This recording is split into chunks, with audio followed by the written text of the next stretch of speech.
Hey, thank you so much for listening to Reversing Climate Change. This is Ross Kenyon. I'm the host of the show. This show is sponsored by Philip Lee LLP. Philip Lee LLP is a law firm with a lot of experience in carbon markets and carbon removal. If you've been working in this space for really any amount of time, you probably have noticed that you do need competent counsel to do business here.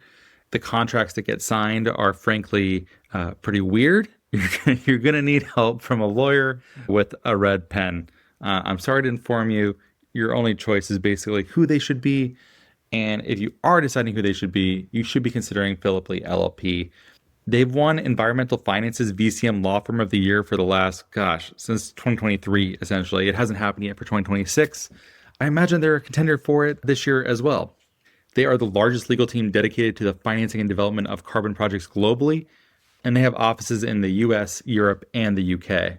One cool new thing I just learned, actually, is that they have been listed as a firm in Chambers Global as a global market leader in the area of climate change. This listing aligns Philip Lee LLP with around 15 to 20 of the leading law firms practicing in this practice area in the entire world. So congrats to Philip Lee LLP. Thank you to Philip Lee LLP for your generous support of the show. You make it possible for me to dedicate so much time to putting out content that I hope is useful to our friends and peers and fellow travelers in the world of carbon removal, climate change, and carbon markets. Thanks so much. Here's the show. Emily's language child. Yeah. Emily's language child. Oh, yeah. Hey, thank you so much for listening to Reversing Climate Change. This is Ross Kenyon. I'm the host of this show. I'm just a long-time climate tech and carbon removal guy, I guess you could say. Before I tell you about today's guest, if I could please ask you to open up your podcast app and give this show a full rating, 5 stars on Apple Podcasts or on Spotify. If you do use Apple Podcasts, a review that you could write is super impactful. If you love this show, it's one of the most important things you could do. And if you'd be willing to do it, I would be very grateful to you. There's also an option to become a paid subscriber on Spotify. $5 a month gets rid of all the ads I don't read myself. And there's bonus content. One cool new thing I've been doing too is that there are Substack articles that have full transcripts of all the shows that have been published recently and which sum up the episode, have some clear takeaways, the podcast thumbnails, all those things. If you want to see those, you can subscribe to me and or the show on Substack, the link to which is in the show notes. And now I'll tell you about the guest, who you probably know if you've listened to the Carbon Removal Show, Emily Swaddle, who's one of the co-hosts there. It's a great show. Ben Weaver-Hincks and Tom Previte and Emily put that show together, and it's wonderful. I think it's one of the best pieces of content within climate media. I think it's really fun and approachable. And I love all of them, but I'm going to celebrate Emily here for a second. I think a good chunk of the reason why that show is so fun is because Emily is so fun. She cracks me up. This is the kind of show where it's about kind of everything. It's about life and how we live it and why we make art, why we even bother doing this climate work, and why do we do it even when it isn't the glamorous, high-paying energy executive type work, but even when it's something else. Why persist in this thing that we do? This is the kind of show I think you can put on and laugh along with us. And this maybe isn't the show that you're going to listen to and hope for super quick tech takeaways within 30 minutes that you can go and say at your next meeting and have that latest little nugget of intel. It's something else. You basically will have spent this time with us laughing about the absurdity of all things, about having a career in climate communications, media, humor, and what exactly that's like, and what kinds of questions does having that approach allow one to ask. I'm really grateful Emily and I got a chance to chat. She cracks me up constantly, and thank you so much to the team at the Carbon Removal Show for letting me borrow Emily's language chat, which is every time this song is played whenever Emily wants to talk about language, which this show is just basically an extended version of Emily's language chat. It cracks me up. And then learning the origin story of this song is also just so beautiful. So thank you to the team for loaning that to me. My sincere thanks. And here is the show with Emily.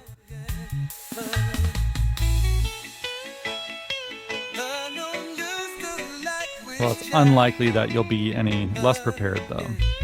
That's true.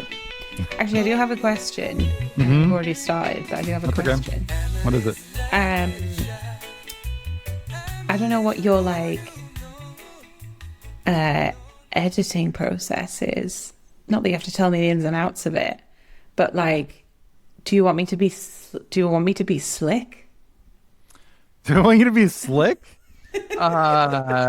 Sound wise and knowledgeable and clever, Yeah. or And eloquent and coherent and all those things. yeah. I mean, some of those things I can fix in post, and some things I cannot. So can't make you like a sage if you are a dullard, Emily. So I cannot transform. I've been your asking character. Ben to do that for years, and he's just like, you've got to give me some to work with, Emily. I know. Yeah, there's a limitation here to what you can do. I imagine you could probably just chop up someone's words to make them say very intelligent things if you have enough of their dialogue recorded. But no, I'm not going to be doing that. The show tends to be pretty naturalistic. You say what you say. So we're in. We're in. So now the pressure's really on. I can't save you from yourself, Emily. Can you save yourself from yourself? Are you able to do that? No. Okay. Well, we're in for it then. Great. It's not a skill I have yet mastered. What's going on with you? I think people are very familiar with your voice. You are such a funny, cool climate communicator, carbon removal, basically legend at this point. You've been doing it for how long has the carbon removal show been going? It's 5 years, 4 years. Yeah. So we actually started the beginnings of it all at the end of 2020. So that was 5 and a bit years ago. And then we didn't release our first season until 2021. We did quite a lot of prep and research and stuff because we didn't know anything at the beginning. So we had to do a lot of prep and research. We still don't know all that much. So we continue to do a lot of prep and research. But yeah, 2020 was when we first kind of came together as a team. Wow. Big year. Big year. You guys didn't know that I was already podcasting. You didn't actually need to do it. Carbon removal podcasting. That was literally the first question that came up. It was why are we doing this if there's already this guy doing it? Maybe we should just tag out. People have asked me that before too, and I'm always just there's a million different takes and stories, and I never get to the bottom of any of them. And you're going to do something different, and we need as much of this good stuff as we can possibly get. So yes, let your Emily freak flag fly. And I'm not doing that. I'm not doing the Emily thing. I don't have Emily's language chats. Basically, is what it really comes down to. All right, we had a detour into that because it came up already, mostly because I was desperately trying to shoehorn that in wherever it would fit. That's one of my favorite gags of the entire podcast. How did that come about, and how did you commission this song? So, the song was a birthday present from Ben to me because our first episode of this current season came out on my birthday, and Ben was editing it, and he was just you have to listen for your birthday present. It's in the episode. And at first I was listening to it thinking every single little edit was a birthday present. I was oh my gosh, is that? No, that's not it. Wait, is it? No, that's not it. And then it got to the Emily's language chat, and I was just yes, I have a jingle. So that was really nice. I think it just came about because I am obsessed with language. So I can't really have an in-depth conversation about anything without being isn't it weird that we say that? Why do we use that term? Where does it even come from? And I was just doing that anyway in our conversation. So I was we should just include this. And it's always been that. I think I probably was in the first episode. I don't really remember, but probably was. Wow. That's a fun story. I really like that. And obviously I like language quite a bit. I'm a wordplay enthusiast. I make annoying, pedantic observations about how language is used on a regular basis. I like studying language. It's the thing that I do. I had a philosophy of language professor once though who took it to the next level where you could not use an idiom around that guy, or he would take it at face value. He'd be like, "Really? Why would you want to kill two birds with one stone?" And he's just like, and he would just do it like perfectly deadpan for everything. I do I need to just speak in plain language? We're gonna go either be Wittgenstein here, and okay, fine, we'll do that. I'm just not gonna use any idioms around you. Fine. It can be pedantic, but it's also fun. I like your little language chats. Thank you. I kind of I wonder what it would be like to play with the other end of that spectrum, where you just spent like a whole day only speaking in idiom, or like only speaking in idioms, metaphors. That's the kind of thing that I would do, and everyone around me would be like, "She's not going to keep this up all day," and then I actually would, and they would want to kill me. No, they'd want to shuffle you off the mortal coil. Yeah, exactly. They'd want to kill me with one of the stones that they were using to kill the birds. That's right. Yeah. Idioms are so great too. And I especially I like the King James Bible a lot and Shakespeare. And it's funny if you just read Hamlet and the King James Gospels, you're like, oh, this is basically every idiom that exists and is still in common use. And like, how many of them just come from the to be or not to be soliloquy? Like that was the first place my mind went to when you said killed. I'm like, okay, so you got to shuffle off the mortal coil. Cool. Yeah. Yeah, it's mad. I did quite a lot on Macbeth like a few years ago. I was in 2 productions of Macbeth back to back, and it was like way too much Macbeth. Like nobody needs that much Macbeth in their life, but it was like a lot. And at first I went into it just being like, I'm kind of here for the theatre. I don't know if I'm that into Shakespeare, whatever. And it just got like, it didn't take very long before I was sort of like, he's pretty good at this. Like this writing's pretty good. I appreciate this. Hot take. Hot take. Shakespeare is good. Did you read David Mitchell's book on royalty? What is it called? Unruly. You didn't read that? No, I didn't. Okay, so like he covers like the origins of I think it starts with like Celtic mythology, Romano-British, like King Arthur, and then like Anglo-Saxon stuff later, and cool. Beowulf, and then we get all the way up to basically Shakespeare, and he ends it by just having a chapter about how someone had to be the best in human history at art. And it just so happens he was born in Stratford upon Avon, and it's Shakespeare. We have him. That's like where the story is going to end for royalty. And I do like that. I do like the bold claim there, but sure, Shakespeare is good. Thanks for the hot take, Emily. So controversial. So controversial and yet so brave. Oh, I'm so brave. It's what I'm really bringing to the podcast world is my bravery, my courage. I think that's actually, we're saying it in a joking way, but I think you are bringing something very unique and specific to climate communications work and carbon removal. I don't think there's anyone else like you. And people can say that in a backhanded or a forehanded kind of way. People say it to me sometimes too, and I'm just like, take it. Is this praise? It's not kind of not clear, but in this case, it's praise from me to you. I like the way you show up in this space. Thank you. How do you think I show? I sometimes think I barely show up. Like, I'm not fishing for compliments, but it would be interesting to know how you think I show up. So, I mean, we've talked about this some previously, and we don't have to go there if you don't want to, but there is a sense of like imposter syndrome or what is one doing, or like, by what right do I have to be speaking in public about carbon removal? And even I have some of those feelings sometimes too, where I'm like, does the world really need this much of me running my mouth out there in it? And I think if you don't have a little bit of that, the people who think the world desperately needs your commentary, I think are the most dangerous kinds of all. So if you're going to lean one way or the other, I like the direction you're going with it, but you are funny. I can tell when I'm listening to you that I'm actually accessing who you are as a person, where I think for many people, there's a little bit more of a performative nature to this work, or it feels a little bit more guarded. I feel like before we became friends, I knew you just from listening to you. And that's not true of a lot of people. Sometimes you listen to a podcast, you'd be like, no idea what this person's actually like. Are they kind to animals? I don't know. I listen to you though, I'm like, Emily's probably kind to animals. And I love animals, to be fair. I could just be a really, really good performer, and That's you've true. been drawn in to Oh, are my you like manipulating me? masquerade. Yeah, are you like this like secret evil villain? You're horribly manipulative and Imagine if I was, but I was like using my power for carbon removal. Like that's such a specific niche for like an even evil villain to like go down that road feels unlikely.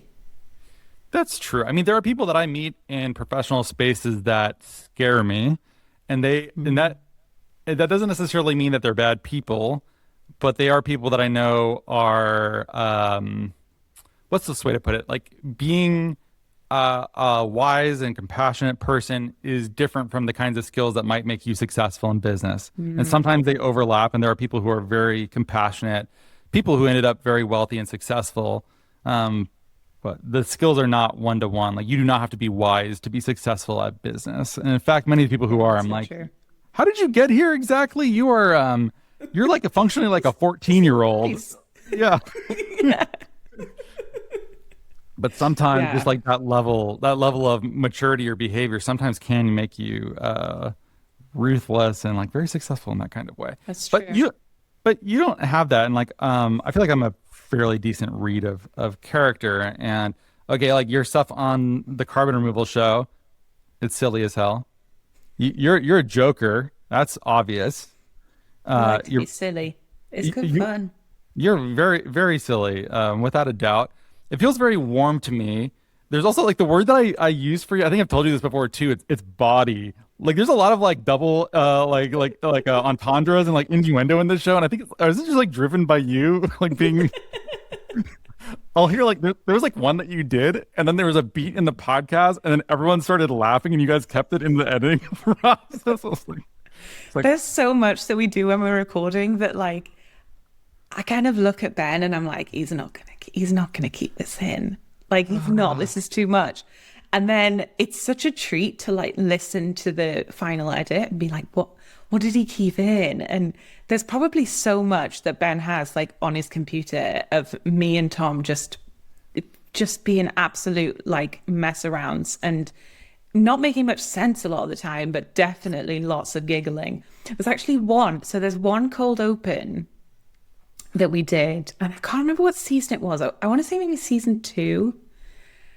Yeah, it was because it was one of the ocean. We were doing like marine CDR, and we did one of them. And I listened to that cold open, and I can hear myself how much I've completely lost it. Like I'm selling some stupid joke, and the funniest thing is that Tom does not understand that the joke is not even funny. It's like ridiculous and supposed to be nonsensical, and he's kind of like, no, but Emily, what? Can you just explain? And I just lose it. Like I can't breathe because I'm laughing so much. And it's like quite like therapeutic to listen to, like to hear yourself like completely go out of it with laughter. It's fun. Like kind of takes you there again every time you listen to it. that's so nice. And I wish it was a little bit more common. I don't feel like everyone in this space likes to bring that to the shows, which I get it. You're doing serious science on a serious Yeah. world impacting topic, but And also it's a vulnerable place to go, right? Because like I'm lucky that with Tom and Ben, who I make the show with, we are friends and also co-workers, which sometimes is difficult, but most of the time is wonderful. And it means that we have these moments and I can just like completely lose it and then be like, hold on, guys, I need to like pull myself together because that was like proper crying with laughter. And that's okay. Like, I don't feel like that's too sort of, yeah, like vulnerable or like I'm too fragile in that moment. And I have definitely been in like professional circumstances before where I would not have felt comfortable going there just because there's like a level of sort of keeping it all together that you feel like you've got to do so much of the time. So yeah, I think like I'm lucky in that sense to have a space in which I can just let go and allow the giggles to flow. well, giggles help more in career matters. I feel like that should we all want it. We want it in our life. We like working in workplaces probably where you obviously get stuff done and you ship, which you guys do. You keep shipping seasons of podcasts that are very high quality and good. Like why don't we prioritize for more of the things that actually feel good? I feel like in some cases it can be a liability, even to the extent that I look at my LinkedIn sometimes and it features humor. Like at the very top level, I have like one of the memes and like carbon removal memes is plastered all over my profile. And I'm like, to certain types of potential employers, I'm sure they're like, this guy's maybe like too into memes. Like, does we do other stuff? But I don't know if like would I want to work someplace where it didn't have a sense of humor. I think I would. I think that makes the work better. I like doing that. Yeah. Yeah. And I think like what we were saying earlier about the whole like masquerade stuff and the imposter syndrome stuff, it's harder to like keep up that masquerade if you're doing the silliness thing, in my opinion. Like I don't think I can be silly and then also like sort of pretend to know a lot of stuff. Like I just don't think it kind of works. And like I think the silliness in a way makes me feel like it's okay that I don't know a lot of this stuff. And also like what I tell myself, because this is what I would tell somebody else who told me about the imposter syndrome sort of feels, is that like I might not be bringing expertise in like a specific area of CDR or like, you know, in-depth understanding of some scientific concept, etc., etc., etc. That's not what I offer. What I offer is storytelling, essentially, and everything that comes along with that, like the sort of reading the room and like understanding the flow and maybe like pulling back when it's a bit too much or like going for it when there's space for it. And like that is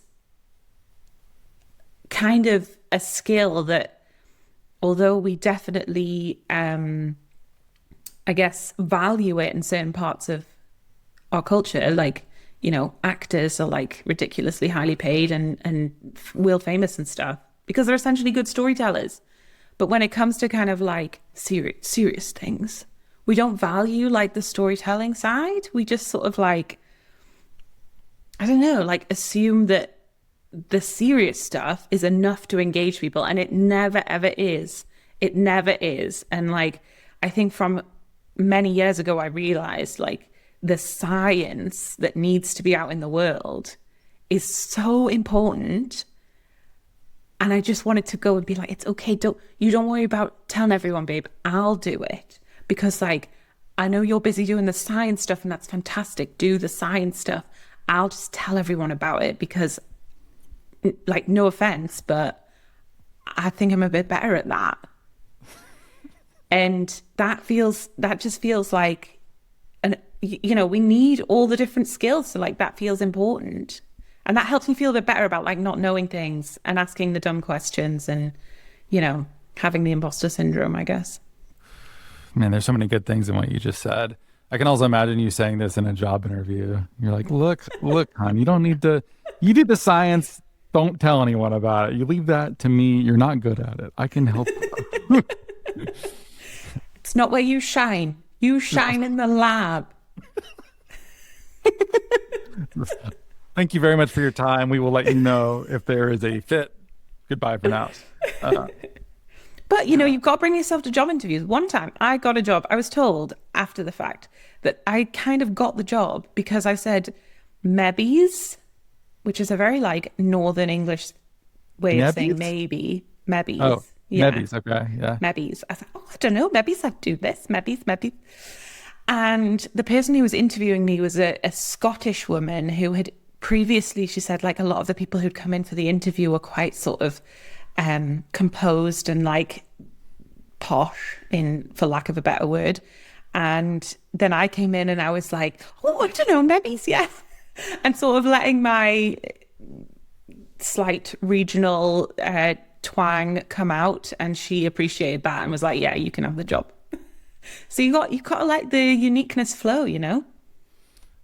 I think so. I think if you obscure those things about yourself, you might end up in an environment where you're like, oh, actually, they hired a version of myself that doesn't even really want to be here, that was on its best behavior and was only saying 100%. the smartest, most serious things. And And I've been in that situation as well before where I've got the job and then I've been doing the job and been like, oh my gosh, I don't really want this job.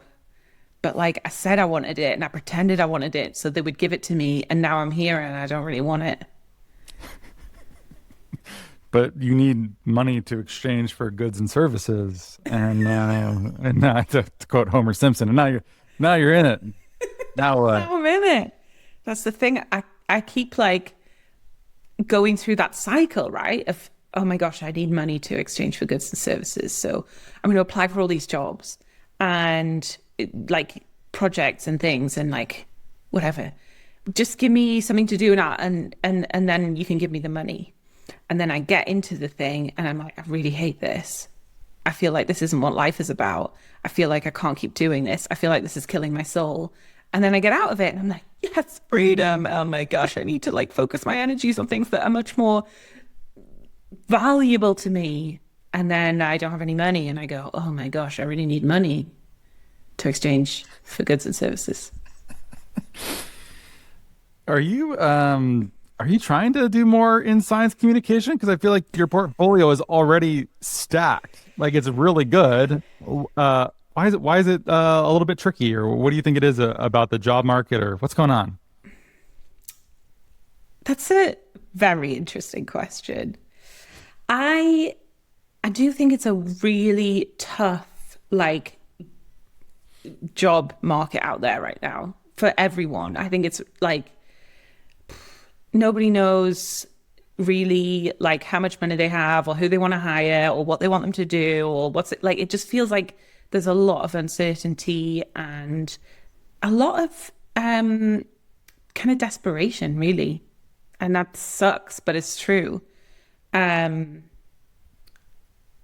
and also, the other side of this equation is like me and my life. And yeah, like really having gone through a process over the past few years of trying to fill my life with the kinds of things that feed me and finding that balance of like, I do actually need to pay the bills, but I'm not willing to sacrifice. I think there's like more things that I'm not willing to sacrifice than quite a lot of people I know. And that can be confusing for like talking to friends about, I don't have any money and I don't just kind of want this kind of job. I want like something really special. And they're like, Emily, just get a job. Like, what are you doing? So anyway, it's a mix of those two things, I'd say. Makes it Such tricky. yeah, such a funny. Okay, I'll take it to David Mitchell one more time, but he has that line or that bit about like Americans expect service workers to be happy, and we're always sort of disappointed when you're like, oh, you don't like your job, and you're making me very aware of that fact. This seems highly inappropriate. We're like British people just sort of expect like, yeah, they're maybe not having the best day, and maybe it's not what they wanted to be doing right now. And so of course they have a little bit of a Yeah. bad attitude. That's fine. But like, it seems like you have like kind of a whimsical approach that it strikes me as very un-British, at least in that stereotypical way. Yeah, lots of people have told me I don't come across as very British. Hmm. Also, I like to nap in the middle of the day, which makes me feel very Spanish. Oh, okay. All right. We're onto Which something probably now. Now, also like, yeah. probably also doesn't help the job hunt situation if I'm like napping most afternoons. Hmm. I'm kind of like a toddler in that sense. Um, Maybe we just need to take you down to a place that has siesta. Maybe you've just been born in the wrong place, the wrong I time. think so. Yeah. Okay. We'll Yeah, keep working on that. yeah. I also would really like to be like one of those people. You know how like there was a certain time in history where if you were like an affluent artist, you just like existed and like your art just kind of like came when it came and you could just like that's probably still the case for a lot of people actually, but that's like the dream. You would like a patron? You want like you give like Yeah, a like a crown, rich a uncle crown or royal. something. Yeah, you'd like a royal pension, or you want the Medicis to find you or something like that. Yeah. Yeah. That's what I'd like. Yeah. Yeah. I feel like Do you know anyone? Can we put like a call out on the podcast? Yeah, is there someone out here who wants to be the Carbon Removal Show and Emily's personal patron?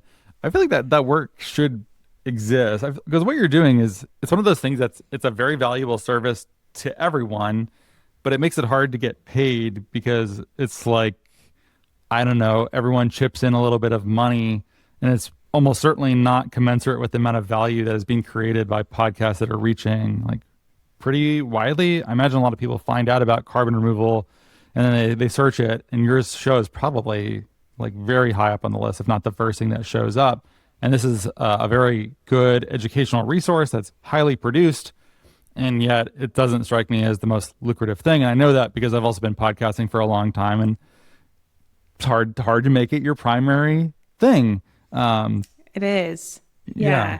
And also we're kind of quite an expensive podcast to make in this, spectrum, because we do a lot of research. We do like highly produce it. And so it might take us like a couple of months to make, some really good, like 3 really good episodes can take us like a few months to make. And without sort of fully understanding the value of that, you can understand why people are like, well, just like interview some people and put it online. Like just make them quick and easy for yourself. Be very careful about what you say next, but okay. Just like hang out with people and post it online, pretend it's work. You're gonna rumble me. Come on, Ellie, leave it alone. Which is a very valuable form of podcasting, but just not what we do. We do like a completely different way of telling the story. And yeah, it happens to be more expensive. So it is a kind of, and we had, for a long time, we had like a kind of, every season was like, okay, how are we going to get money now? How are we going to fund the next one? Where are we going with this? And we're still kind of in that space, but we started, like in 2024, we started the Carbon Removal Show Coalition, which kind of came out of this idea of like, we want to be a resource for the community of carbon removal. And we don't necessarily want, like, we didn't really want to be a resource for like one company who wanted to like, sort of headline sponsor it. We'd had some really good experiences of that, but we just felt that we were moving in a direction that we wanted to feel more connected to the community. And so then it became kind of obvious to say, okay, well, maybe the community would like to chip in, and, more than just sort of putting that on sort of individuals within the CDR space. So many of our connections were with organizations and the companies in CDR, that it kind of made sense to go there and say, okay, would you like to support us because we are trying to support this industry, kind of thing. And it's like really, like, I am at my core like so anti-capitalist, and I hate having to think about money, and as is like demonstrated by the fact that I just want to like do my art. Like I just don't like the idea that everything has to come down to money. It really doesn't sit well with me. And like this idea of the coalition felt so much better because it wasn't like, it just felt a little bit less like we were selling the show in a way.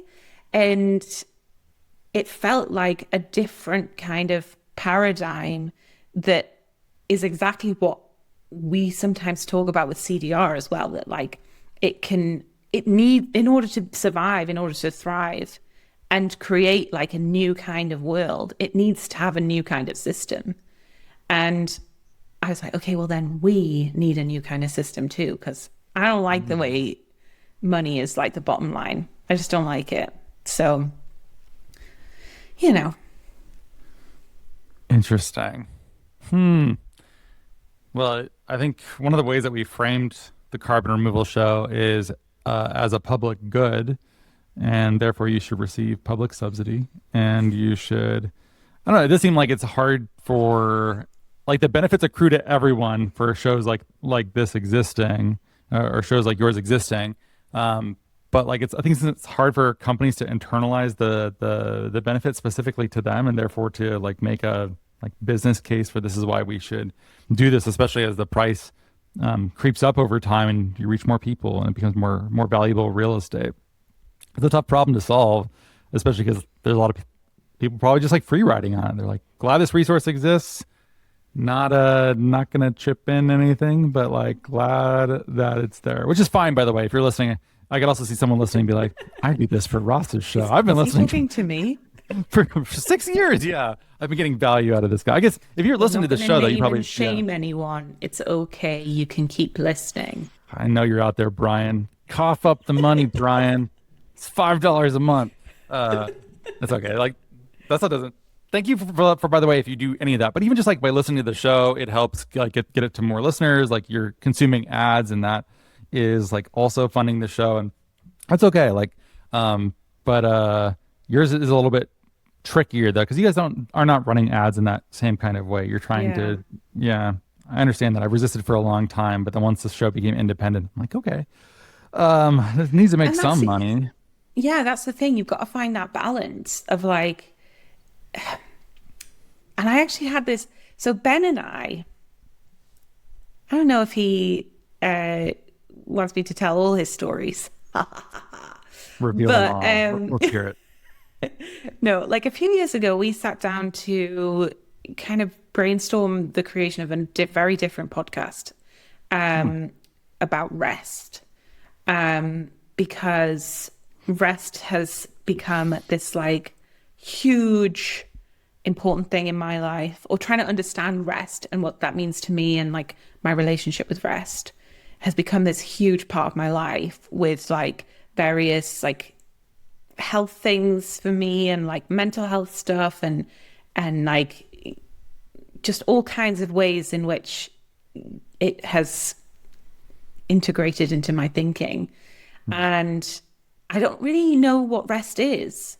Like, I actually don't know if anyone really knows what rest is. And that was kind of confirmed by the fact that Ben and I did do a few interviews with people, and everyone was kind of either straight out like, nobody knows what rest is, or they were like, oh, well, it's not really about rest, actually. It's about this other thing that isn't that. So anyway, we decided we really were keen to make this podcast about rest, and we started trying to do the sort of sales pitch thing to get funding for it, and reached out to all kinds of different organizations that might want to fund a podcast about rest. And we had a lot of difficult conversations between the two of us about like, where do we draw the line? Like, we want to make this podcast that in a way that like aligns with our values. And so do we really want to like collaborate with a company that feels like it's not aligned with those values, but they could give us a lot of money? So there's like such hard conversations to have around that. Yes, I was trying to think through like who might be receptive to a pitch about a podcast about rest, who might also be an evil company. Like who might overlap there? Who could possibly fit into both of those things? I'll send you the Venn diagram after. Okay, thank you. I really appreciate that. My own education. That sounds good. I'm surprised you couldn't just fund this off of whenever I see a double-barreled British person, I'm just like, Ben Weaver-Hincks. I'm like, okay, where's your family estate? When do you join the House of Lords when when your father dies? Like, there's something just about those names that are silly. Sorry, Ted, Christy Miller, if you're listening. I love that. Yeah. Is that true? I love that because it's like so not true. It's not true. Okay, thank you. Okay. Like, also like because like often double barrel surnames come from like so like when growing up, the people I knew who had double barrel surnames were often like they had really progressive parents and they just didn't get married, and so they had two surnames. Like really progressive. That was like the bar in the north of England in the 90s was like, oh, children out of wedlock, progressive. And and or like, like sort of, I guess, what do you call it? Like mixed families, like step people and half Blended, people we and say. whatever. Blended, that's You could call them half like people. mixed. Definitely not half people, but okay, continue. You know what I mean. Yeah. Yeah, so that's funny that you like associate the double barrel with the I tell you what is, I think what's an indicator. Tom Previte has two middle names. Oh my. Is that a So very he- Tweety I don't kind know. of I thing? just think it's like indulgent to have two middle names, you know? Ooh, yeah. It's just like his parents had so much time on their hands, they gave him two middle names. That's pretty funny. I don't know where this impression comes from in my head though. Maybe it's like the like Parker Bowles kind of thing. Or I don't know. Yeah, fair It's- enough, I fair don't know if it's like somewhere else that it comes from, but yes, it's in my head. So I just imagine that Ben is slumming it as a podcast producer until his estate is inherited. He's probably listening. He, like if this is in the actual thing and he listens to this, he's gonna be like, "My God, I wish, I wish." Yeah, yeah, Ben. When do you inherit your barony? Maybe you can come Yeah. on and talk about it sometime. It's funny though, because when I first met both Tom and Ben, like maybe this is quite a British thing, but like I'm from the north of England and they're from the south, and so to me they both sound very posh.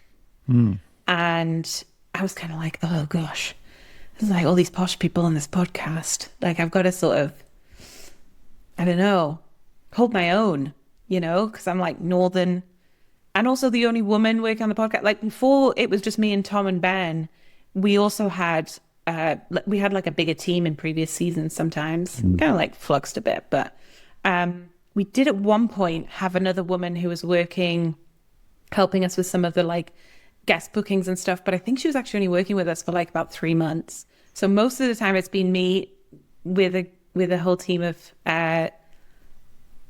like men with very British names, Ben and Tom and Sam and Henry. This is like 5 go on holiday kind of thing. It's very cute.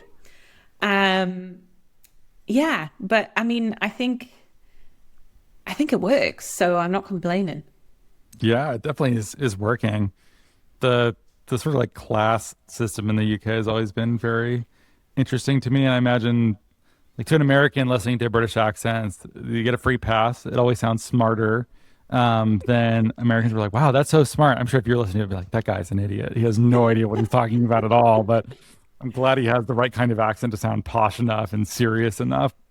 Has like a little bit of a, so like even like, if you're from the north of England, we're not able to distinguish really like, oh, that's sort of like a lower class, like provincial place to be from, and therefore they're not like a serious public school graduate and like went to one of the Oxbridge colleges or something like that. Yeah, it's funny because like, well, I mean, it's funny on a lot of levels. Like I spent quite a lot of time in America when I was growing up, and we definitely got that impression of like we'd say anything and they'd be like, oh, it's so cute, it's so pop. Extra points, charisma points are just like for free. Yeah. But also this idea of like the British accent, because obviously there are literally like hundred. Actually, I'm not going to say literally because I don't know how many there are, but it feels like there are hundreds of accents across the UK, even though we're such a like relatively small geographically. And then like from my experience, this is kind of something I like maybe hold on to a bit too much, but it's because like I am from the northeast of England, which has a very strong accent, and I don't really have that accent. Oh, can you show us though? Yeah, I mean, yeah. Is it like a Geordie accent? Geordie accent, yeah. Okay, yeah. So when I was saying before, like about the babies, we'd be like a bit sort of, and you go, mate, hun, I didn't even know. This is just like Geordie's like very sort of lush. And actually when I'm, a bit drunk or chatting to my most Geordie friends, I will become a bit more Geordie, but I don't really have a strong Geordie accent at all. Although I have heard from Ben that he has kept certain things in the show because he thinks my accent has come out like in a word or in a phrase or something. And he's like, I just like the way you say that, so I'll keep it in. But so that means, because I don't really have the strong accent, in Newcastle, where I'm from, I can come across as quite posh because I don't have a stronger accent. Oh, interesting. But kind of anywhere else in England, because I don't have a southern posh accent, I do not come across as posh. Fascinating. I grew up watching, my grandma loved Keeping Up Appearances and had them on VHS. yeah. I watched a load of Keeping Up Appearances as a kid. And as an adult, thinking back on like, oh, this is all class anxiety, right? The Bucket family, which is sort of like working class, like sort of like English family. And then Hyacinth calls it the Bouquet family. She mispronounces the name intentionally to make it more posh. And her family is always undermining her like class aspirations of being like a high society lady with gloves on, kind of like a philanthropist kind of person. And then just like Daisy. Like my and the other desire to be a woman of art. I relate. Yeah. You relate. That's like that's not the same thing in America. We have sort of we imagine we're all equally successful or on the road there, and it's not determined by our families in the same kind of way that it is in the UK. Granted, it's probably more mythology than anything, but maybe not. I don't know how true it actually is in reality. Yeah, it's an interesting thing. Like, I think, like, as I said, growing up, my dad used to live in California, so I had a little bit of American like culture and quite a lot of British culture. And I was like, oh, this is like problem with race in America. We don't have that in the UK. We have a problem with class. And then I realized kind of very similar.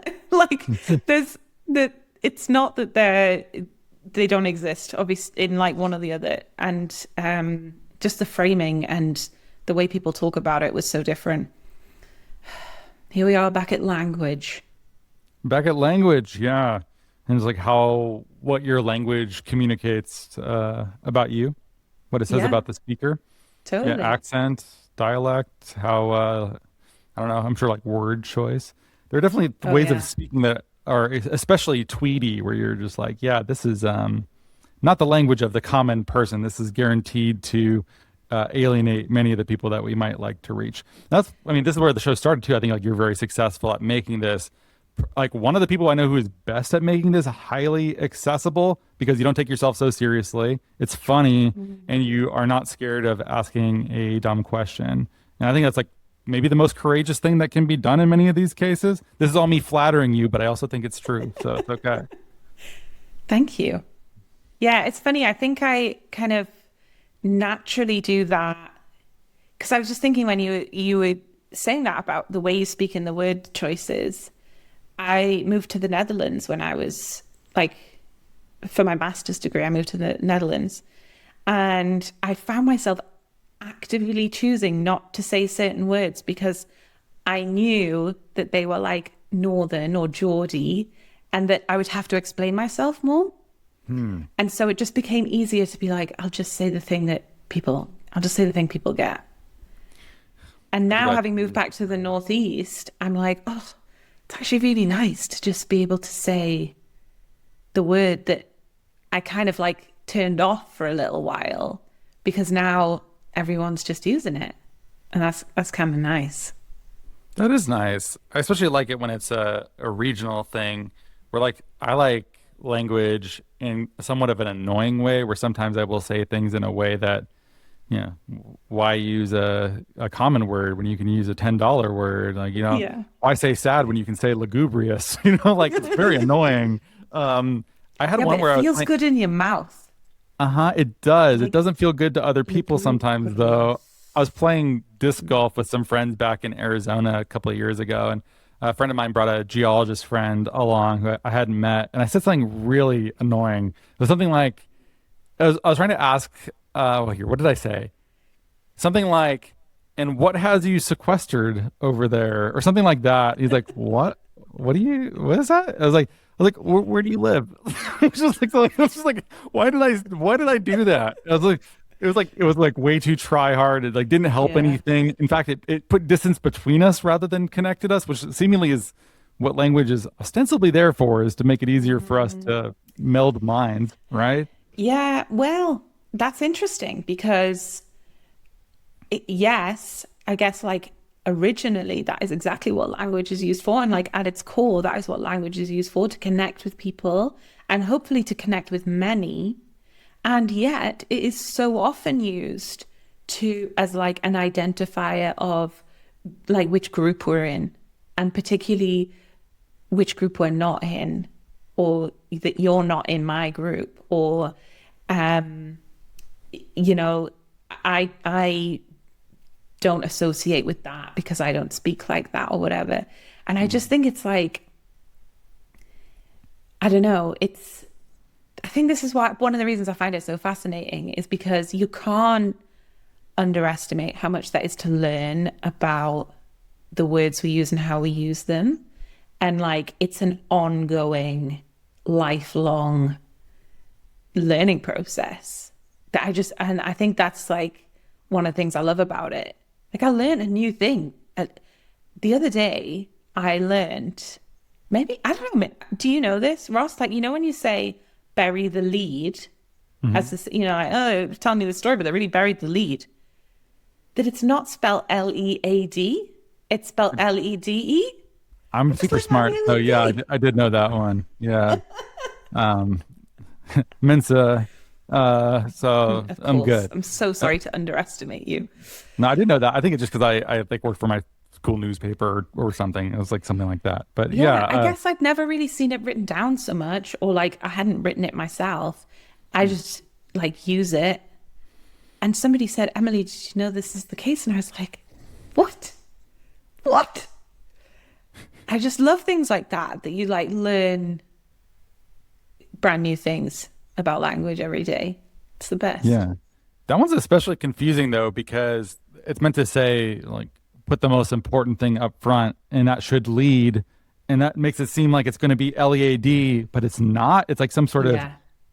I imagine this is like some physical device that people would use for some purpose or something that's been right. I don't know. LED. I don't even know.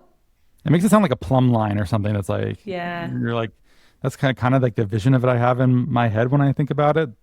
Might very Yeah. well be a wrong association, but I kind of need to know now. Oh, I'm going to have to look that up because, like, why? Why? You're right. It should be lead, like, as in the leading note of this tale. but it is But not. yeah, I kind of love it. Like, it annoys me a lot, and I kind of love it. Yeah. I actually, for your thoughts on language as exclusion rather than connection, I've also heard that for academic communities, there is some technical benefit to using their precise like language of art that they just need to communicate about their highly like specific ideas. But they're also used in a way that signals membership and also make sure they're not getting the riffraff into their academic conferences. Like it is supposed to like bind and exclude in the way that certain communities work religiously, or other types of like political communities are also meant to do that function. So it probably is not correct to think of language as inherently connecting. It's that, but it's also excluding. I don't know which of those comes first, or if they're simultaneous. It's a weird question. I like, yeah. I have two siblings who are both dyslexic, and growing up, I think I've kind of always loved like language and words and reading and stuff, and they really struggled with those things. And I just saw how that affected their access to like so much, whether it was kind of explicit or not. There was an assumption that if you were struggling with reading and writing and things, then you wouldn't be able to go on and do other things because the baseline was you have to be able to do this well. And it just like infuriated me because I knew these people and I knew that that was not the case, you know? And I was like, there is so much more to their like intelligence than the fact that they struggle with the like reading, writing stuff. And I guess this is like having said how much I love language, this is me now like acknowledging that there's so much more beyond it. And in those moments where it's used to exclude, that's what it's like important to keep in mind, that it's just a tool that we use sometimes very beautifully, and sometimes like incredibly powerfully, and sometimes just like rubbishly. That's not even a word. It should be. Right. Mm-hmm. And I think recognizing when it's like one or the other is so important, because without assuming everything is like wonderful and amazing when people say it, just because it's been said in a way that's wonderful and amazing, it's kind of like the root of a lot of evil. Yeah, I think it's very well said, and a nice moment that shows that you're a humane person in the right kinds of ways. It's good to have those experiences with disability, or being like, cool, the main way of showing that you're smart in our civilization is punishing to these people. And in a different era that was primarily oral, they would have been totally fine.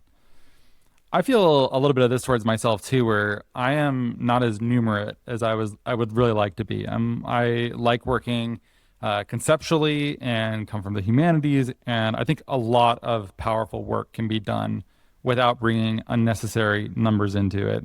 And there's one of those things too where I have to like relearn and this is embarrassing. I have to like relearn what a megaton is, like every time someone says it. I'm just like, what is like the proper, like what should I have inside of my head for this? Mm-hmm. Because I actually don't think it's that important of a thing to know, and it doesn't really impact the work that much.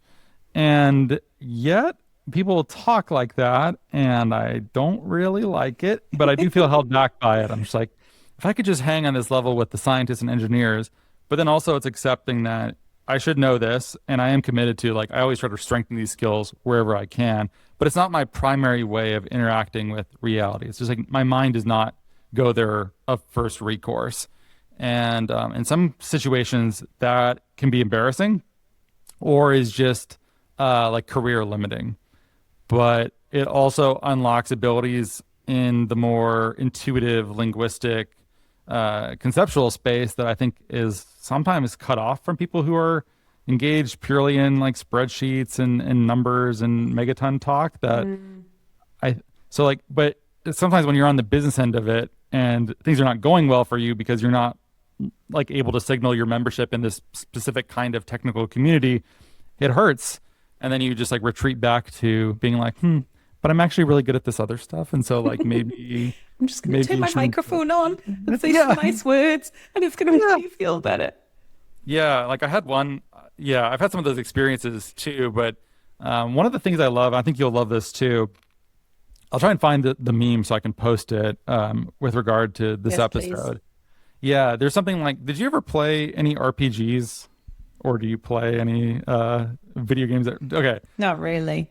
All right. So like the way that this works is that it's a terrible name, by the way. Every game is a role-playing game. I've never really understood how it could possibly be otherwise. I but... did play Dungeons and Dragons like 3 times. Oh, okay. Okay, this is great. You'll get it then. So the way that it works though with basically every RPG that you ever play is that when you start the game, you actually don't know how you're going to play your character, and by the time you make all the investments into which categories of skills you want to develop, you're like, oh shit, I like became something that doesn't actually fit with my playing style or whatever. And the meme that I saw was something like, life is like an RPG, and you didn't realize which categories were important until it was too late. But then you get to like your mid 30s and you realize if swinging a 2-handed battle axe had gotten me this far, I might as well just keep like being like a naked barbarian swinging that battle axe. Like it's too late to change now. You can't just start over as a battle mage. Like you can't be a paladin. You're like the naked barbarian now. It's like not great in many ways, but you max it out. And like that's kind of how I feel in my career too. Like should I go back and get an MBA? Should I go back and get like a hard science degree? How could I do this in a more serious way? I'm like, I can still learn a lot of this stuff without having to go back and re-signal in this expensive, costly way. But I get tempted. That's though. Maybe you do too. Yeah, tell me. Yeah, I get tempted. And I think I think the thing is, I've got into this habit of just pivoting without the like formality of it all. Without Do the you know full what I what? mean? Full what? Without the formality of it all. Like Oh, okay. Or I not. don't feel like I have to. Oh no, I do feel like I need the training, but I don't bother. I guess I'm a different problem. Are you too busy resting? Taking a siesta? Like what's going Yeah. on? Cat nap So time. Okay. like, for instance, um, there was a time like last year or the year before where I was like, I'm just gonna like give everything up and become an actress. That was my plan. I was just gonna pivot hard into like theatre because I really wanted to. And I was like, oh my gosh, maybe I have to like go to drama school or like learn how to do this in some way. And I was like, or I could just do some acting. And like the thing of like, if you write, you are a writer. If you act, you are an actor. If you science, you are a scientist. Very, very, very true. I agree with that. Thank you. That thing feels so important to me. And the thing of like your story of the role-playing game, I totally agree. And also, I completely disagree with it. Oh. Because I don't think anything is set in stone and we can always shift and pivot.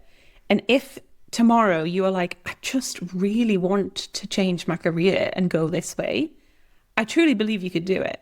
Like, it would not be an easy thing. And it would, you know, there's quite a lot of, you know, depending on your sort of levels of resources and like capacity and stuff, there's probably a lot of sacrifices you have to make. But also, it's possible. I think I have to believe that because there's so much that I constantly feel like I want to try or that I want to change or that I want to be open to, that I think I need that reassurance that like it could happen. I could do it.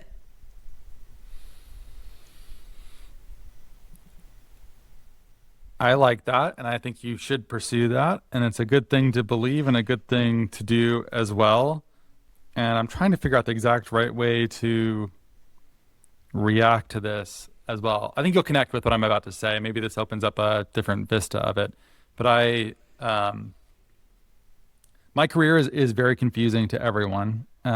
Both people I know primarily from online life and even to my family. They're like, what are you doing? And like, what is this constellation of activities that Relatable. It's very relatable.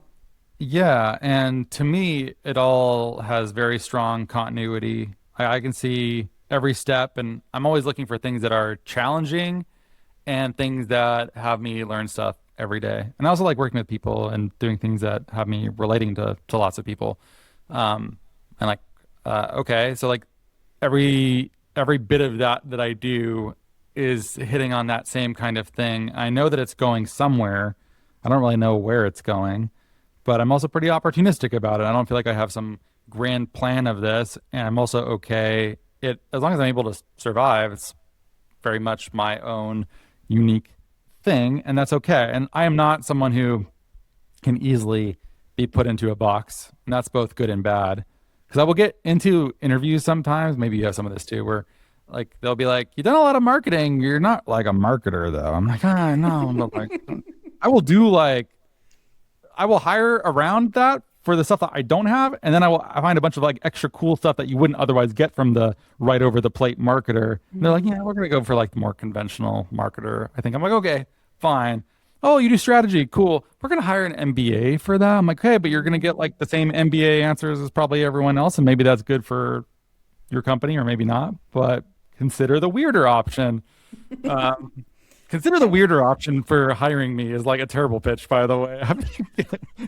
Have you considered the more confusing, less suitable option? But yes, you could go for this person who has qualifications, but I am weird, so consider it. I like that it has like you're just like it appeals to like the gambling instinct of people. I'm like, but also you are bringing a wild card on, and like there's a chance that like undiscovered value erupts here in a way that is really cool, which is true, by the way. Like I feel like that is one thing I Totally. like I'm often able to like find stuff that other people have overlooked because of like the weird constellation of skills and experiences. And that is something that I feel pretty confident in saying this is a service that I offer, but it's confusing as hell. Yeah. I don't know if you have some of that in you too. Definitely. I strongly relate to not like being able to describe to people what I do. I strongly relate. And also that like it depends who I'm talking to as to how I describe it. Like I don't say the same thing to everyone. And then I'm like imagining some of these scenarios, and there's also lots of maybes in there too. But yeah, yeah, and maybe I do this and maybe I don't. that sounds like a threat. Like if you're very nice to me, then maybe I will. Maybe. Okay. Anyway, yeah. And also that like there's a recognition in me, even if I can't necessarily articulate it all the time, that I understand the thread. Like I think it's kind of obvious, and I'm like, why is that even a question? Like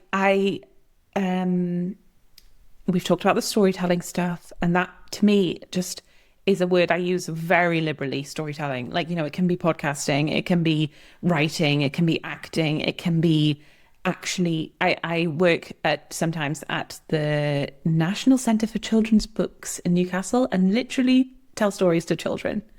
So great. Love it. And I also like love to design and like put on events.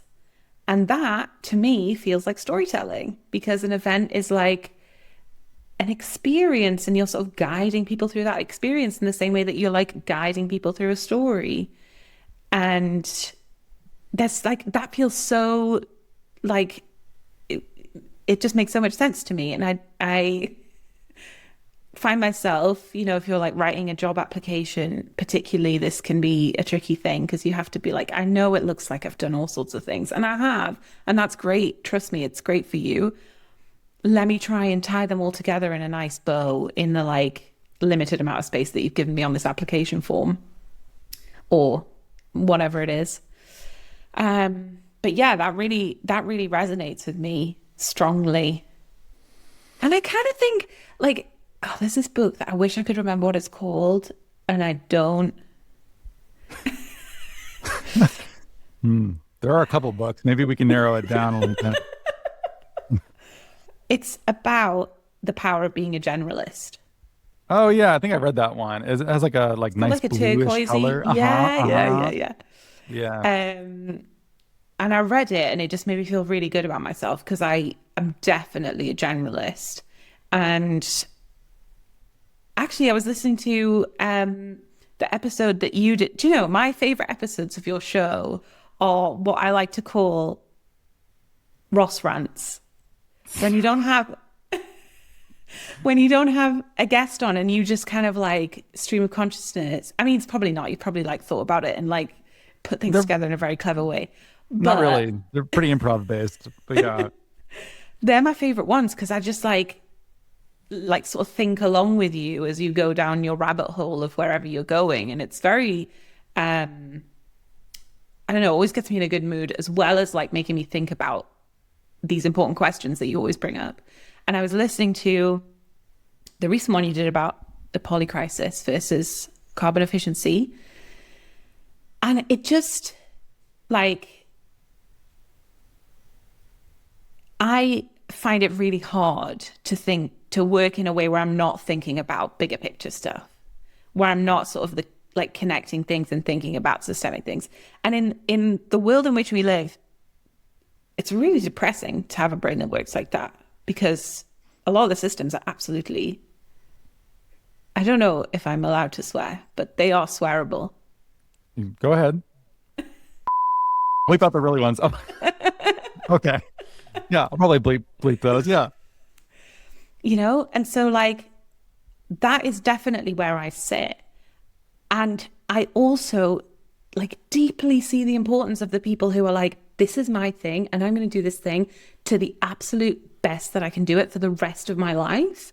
And it's going to be all consuming. That's not me at all. But I really appreciate the people who are that, because if we don't have those people, then like the people who are like, I'm just sort of looking at everything and flittering around. We don't have anything to like anchor to in the sort of like systemic change thing that needs to happen. I don't remember what we were talking about before, but that came up for me. No, I think we definitely need people who are able to zoom out a little bit and ask some of those big questions. I worry a lot about scientism or technocracy, or just like this drive where technicians will determine everything without thinking about some of the like more humane parts of what we're doing here. And it's hard to put a quantitative measure on humanity. It's hard to, or a monetary value on it. It almost feels wrong in some way. Like those are like the wrong ways to understand those behaviors. So it probably doesn't help you or I in emphasizing those things in pecuniary. Here's why you should bring me on to your company for, fixed expense for an indeterminate amount of value that will be delivered. Let's do it together.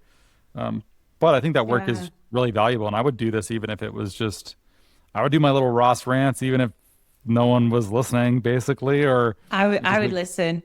I'd listen to a Ross rant any day. I call them my monologues, but Ross rant is probably what I should Ross rant TM trademark it and just go. Rants makes it sound like I'm angry, I guess is the thing. It's I don't feel like that. It's true. Yeah. It's not got a ranting energy. I'm such a sucker for alliteration. Like I think that's why the rant came out. Not that you've got a ranting energy at all. So you said like the question of putting that like monetary value on like humanity, and it's also, and this is something I kind of come up against with carbon removal quite a lot, is like beyond humanity, putting that monetary value on the like more than human world. Speaking of like the language thing, is the whole, I was going to say it if you didn't, like, that's a great example. Don't say the N word. Oh, more than human though is like a very specific kind of phrase. But anyways, please continue. Yeah. Okay, we need to come to this, but like that, it just like, I think it comes back to this thing of like everything comes down to the bottom line, doesn't like, it just makes me feel icky. And when we're thinking about, CDR, we talk about, co-benefits and like, we've got to make sure that they can monetize this and blah, blah, blah, blah, blah, blah, blah, blah, blah. And like, I get it. In the system we currently live, yes. And also, I hate the fact that we have to. Like, I hate the fact that we have to look at this amazing planet that is like self-sustaining and can feed us. And we have to go like, yeah, but how much is it worth like in USD? It does feel pretty icky. It's like a category error in some way too. But if you don't do it, then it's like, is this going to happen? Because then I worry we need to have some sort of spiritual transformation kind of thing happen.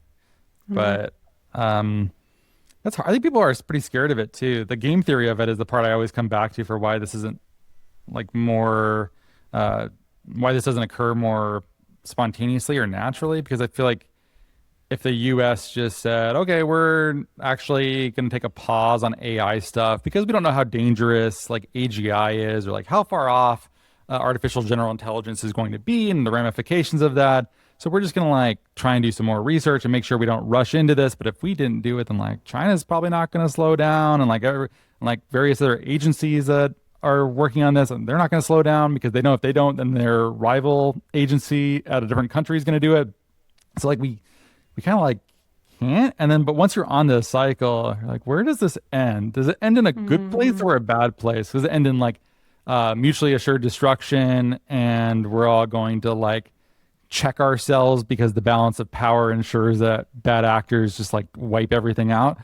Or does it all just like fall apart here at some point in the near future? It's like a fairly real risk. And I think the solution to this is probably all the like woo-woo stuff that we've all been told is not serious business, like etiquette, to talk about like how we spiritually relate to the rock that we grew out of and how magical that is, and how that might actually chill us out a little bit to recognize some of the pure mysticism of that. That's weird. It's like, it's genuinely a really weird experience. In the same way that a Zen koan's supposed to like slap you in the face and make you realize that like consciousness is really funny. You're like, how?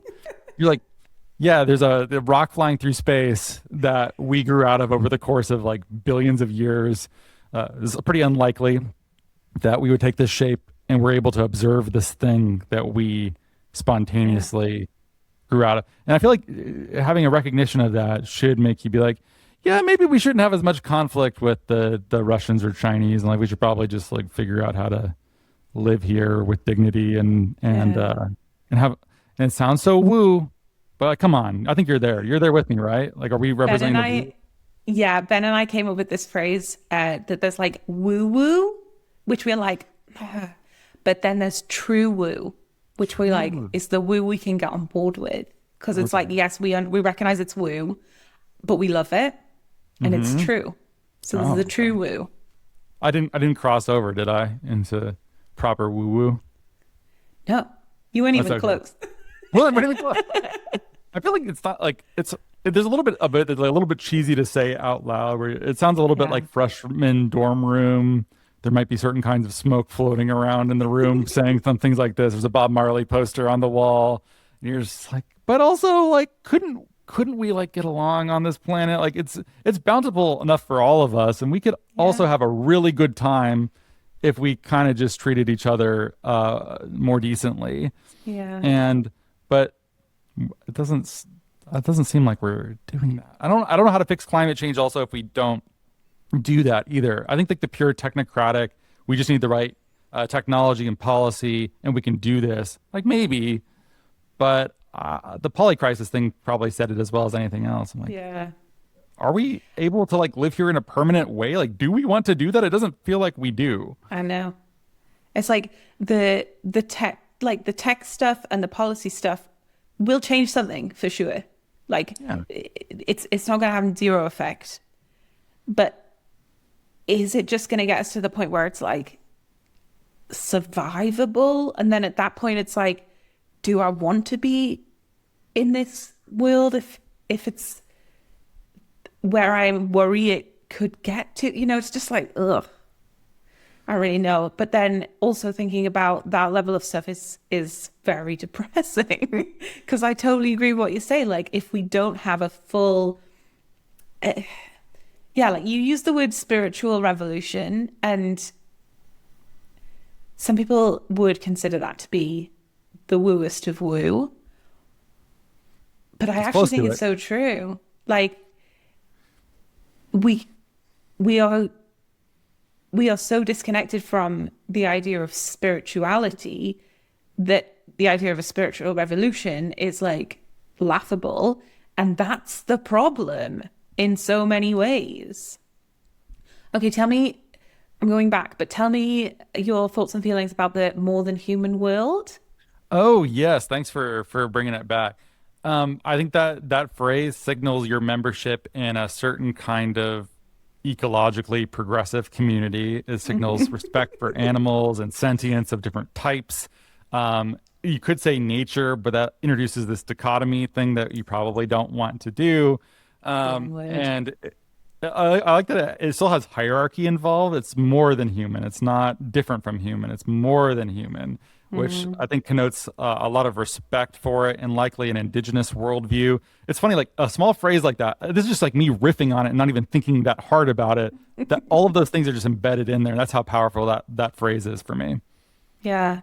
I don't remember like where I originally got that phrase from, but I'm pretty sure it was some like ecofeminist theorist. I believe that. Maybe like Bandana Shiva or somebody like that could have been. Yeah. But I really don't know where I first got it from. But I really struggle, and I think we've spoken about this before, of like that barrier between like nature is them and humanity is us.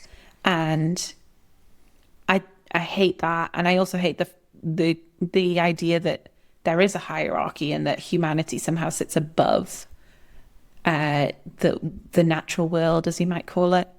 So I kind of like the phrase "more than human world" because it's like, and it's also like reminds me that there's more than the stuff that I get caught up on so often. You know, like all the like human stuff that is just ugh, humanity. Humanity, which Which parts of the human experience have got you down? Oh, like, like,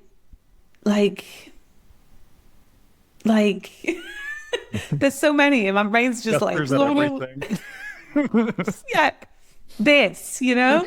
Yeah, totally. I got you. Say no more. Yeah.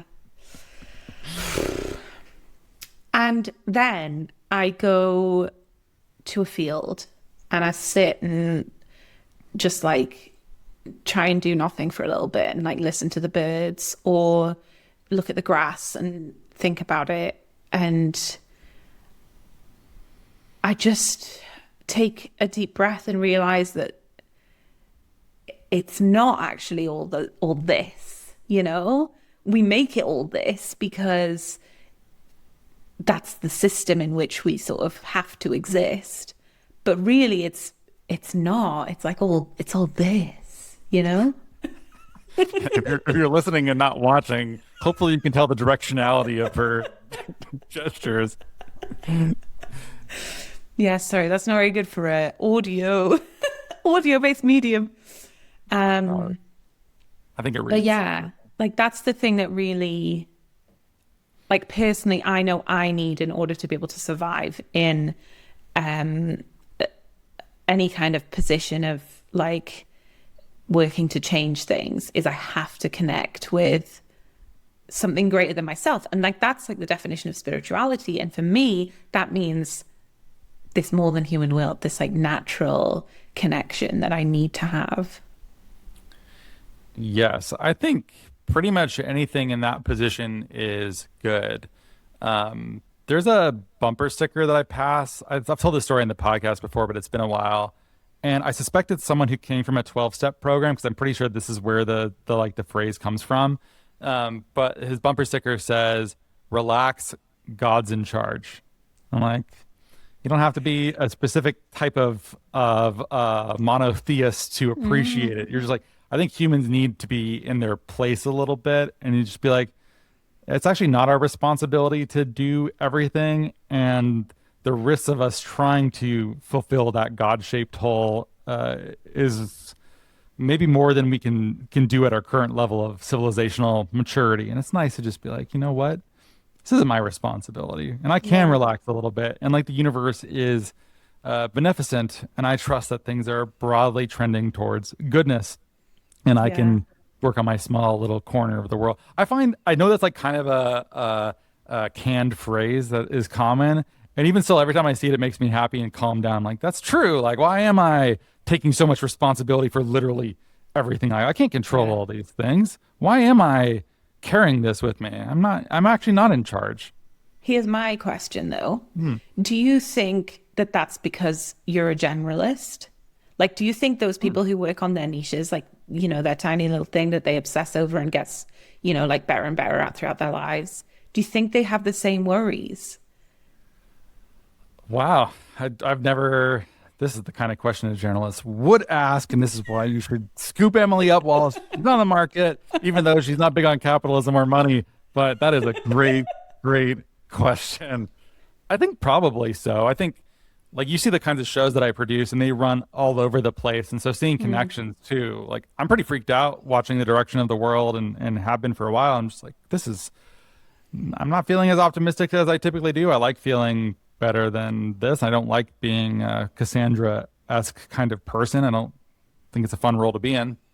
And part of it is because I think I'm trying to look a couple years in the future or follow the trends and see broadly where they're pointing and how that affects my personal life, my business life, like what I'm doing. And that has me freaked out. I think people who are just trying to be like, well, how do I get the unit costs, like economics down here, and are just focused on that, I think that is probably more focusing. I do feel better though when I am focused on specific discrete problems that have solutions. And I try to keep some problems in my portfolio that like these are the big like what if spots on the map. And then also I work with people just on basic like how do you explain your weird technology to a generalist VC such that they might take a second meeting with you, because what you're doing right now is confusing as hell and is like not going to get the second date at all. So I like to have both involved. But yes, I think being a generalist opens you up to, blue sky kind of thinking that can also lead to, oh God, what is all of this? What are we doing here? Yeah. What do they do to us? I don't know. Does that do you guys like the I think you should leave? Do you know that show and those memes yet or no? I don't know. Say more. Oh, it's okay. I'll send you. There's just like a show that's like Just very send me surreal some sketch comedy, and yeah, there's like some guy who invented a doggy door, and he's like, I thought a monster was coming into my room when I was gonna get eaten. My first thought was how happy I was I wasn't gonna have to go to work the next day. What did they do to us? That's my first thought when I was gonna get eaten. Like whatever. This is beyond the scope of this show, probably. But yes, I think generalists, like we kind of are, like Yeah. you're thinking thoughts beyond your pay grade sometimes, and that's a lot of responsibility. And I think one of the tricky things of like being a generalist is, I'm speaking for generalists, is like humans need purpose, right? We need a sense of purpose.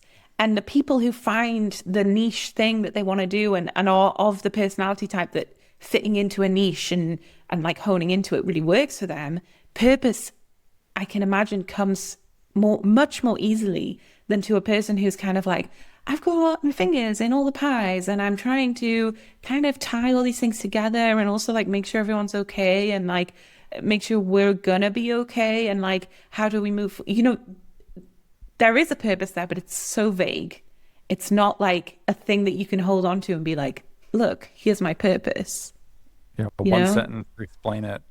Okay, sorry, this is sort of a stupid thing to say, but like as far as idioms go, the fingers in multiple pies thing, I've never like what who's like out there like sticking their hands in pies? Like get out of my pie, man. That's gross. Yeah. I don't want that in there. I Why? don't know. I kind of love it as an image because like I can just imagine going into a place and be like, yummy. Oh, you like thinking about criminal actions basically? Is there like a pie That store involves where you're just pie. like, Yes. it does involve pie. Self-expression, I think I really hate the I wear many hats expression. Oh, yeah. I find that I'm like, what? There's not like some sort of like sumptuary law where like when you wear a hat, it changes your role. Like, why is it like I'm in like one of like 3 meetings that involve someone introducing themselves saying that. And Yeah. I wear a lot But of I mean, hats. back I in never the say it that way. day, that was the case. Like if you were a, like I'm thinking particularly in Britain, I guess, but if you were like a police officer, you had a very specific hat. I mean, they still do in the UK. If you were a banker, you probably had a very specific, like a different kind of hat than if you were like a chimney sweep. I'm going very Mary Poppins now, I've just realized. Yeah, there's a banker and a chimney sweeper in there. Yeah, yeah. What kind of hats do nannies wear? That's the next one. Yeah, you're wearing a bonnet, Overall. then What about maybe an admiral? like There's also admirals have a hat though. So yeah, they're also admirals do have the hats. 3-pointed hat. Why It's is he like allowed to have 3-pointed. cannons on his roof? Why does that exist? Okay. That is hilarious. Like just the fact that this person at some point got so high up in the military that he now is allowed to have a cannon, not only just sitting on his roof, that he fires like on the hour. I feel like that would not fly at all. Like, yeah, bizarre. Should not have happened. Whimsical. Great movie though, honestly. Oh, It's yeah. one of my faves. Oh, it's I'm great. such a I love all Julie of it. Andrews fan. She's a big Yeah, I had a little bit of a crush on her when I was growing up. I always thought, yeah. as Mary What do you do with the Poppins. problem? No, I was more of a Sound of Music kind of man, but Yes. I actually one of our family jokes that I love is, do you need to take that or is it okay? Nope, this isn't my house. Somebody Oh, else will cool. get it. Do you know like the trend to do revisionist novelization of be like, okay, Jim from Huck Finn is now James, and we're going to rewrite it from Jim's perspective, or we're going to do Wicked and do it from like the Yeah. witch's perspective. And like I want to do one for Sound of Music for Rolf, who's like he has like low self-esteem, and he like becomes a Nazi, but like I would make Rolf an understandable, relatable. Oh man, I well, love that. Like the not villain really, origin but- story of Rolf. But like Rolf just kind of sucks. You're just like, come on, like you became a Nazi, and then you turned the Von Trapps in at the end. Like, come on, like, what are you doing? And then like, yeah, I want to do one for our son really likes The Lion King, and I want to do one for Scar. I'm like, Scar is just Oh a yeah, he deserves one. misunderstood. I think Yeah. he deserves one more than Rolf, to be fair. Because like from the beginning, Minor. Rolf is like, I am 17 going on 18. You don't know anything and I'll tell you everything. Like whatever it is, like he's like up himself from the beginning and I'm having none of it. There is a I'm having none. musical. There is a musical called Don't tell me it's coming. It's coming. Unfortunate. Oh, And it is the origin story of Ursula the Sea Witch from Little Mermaid. And it is camp as hell. It's like jazzy. It's like colorful. It's an amazing musical. Check it out. yeah, I love stuff like that. And also Ursula, I'm not surprised it's camp because Ursula seems like a drag queen. Like if I was like casting it, it would like without a doubt like you get someone from RuPaul Drag Race to like come on and like that's where you would cast from, I think. Well, I mean, not to get too deep on you, Ross, but there's so much about like, particularly, early Disney movies where the villain is queer coded and we all just like accept that these people who are like the evil ones are probably like gay or trans or whatever. That was like really ingrained in stories, a lot of the Disney movies that we had growing up. Interesting. I'm trying to think. And all I can think of is Jafar. I'm like, is Jafar is a really obvious one. Like he is, yeah. Like Jafar is like the he's like a John poster Waters boy. mustache, I think, right? Yeah. Okay. And his so little that's- parrot friend. Like the fact that it's quite hilarious that he steals the princess. It's almost like he's trying to prove that he's straight. Like he's the poster boy for like queer coded villains. Then there's also Scar. Like I know he's like British and like, there's a potential that he could just be kind of posh, but I think he's also a bit queer coded in that movie. He does want Then to I'm marry trying to think of Nala. something else. But like maybe Nala is his beard. Is that kind of like it's just for appearances kind of thing? I think so, probably. Helps him Yeah, with the pride. there's like better. a lot of YouTube videos you can go down a whole rabbit hole about this on YouTube. So like, check it out. Interesting. Yeah, I'm trying to think through other examples here, but I guess there's so many parts of this too that are also about identity and about like learning who you actually are is a big theme of basically all of those movies too. Yeah, or like coming to terms with who you actually are and how that's actually enough, and you don't need to pretend. And it wouldn't surprise me in the same way that like Wizard of Oz is obviously such a like very famously beloved like movie for queer reasons. Like I could also see a lot of Disney movies also having that, in addition to like the nefarious interpretations that you're talking about, where you're like making like queer characters like the evil ones. That's not cool. I know. And often like British people are the villains in American movies. Yeah, well, like think about someone like Alan Rickman. Like, could he sound more ominous than that? Like, he's sort of mastered it. Yeah. Yeah. I accidentally said rabbit tube when I wanted to say a rabbit hole on YouTube, and now I can't stop thinking about how rabbit tube should be the phrase that we use. Go down a rabbit tube. Yeah. Yeah. I mean, rabbit hole is also a kind of tube. This is where the show has like, it's time to like, start wrapping up when this is the Like, caliber yeah, of but things. what about a rabbit tube? But these are joking about.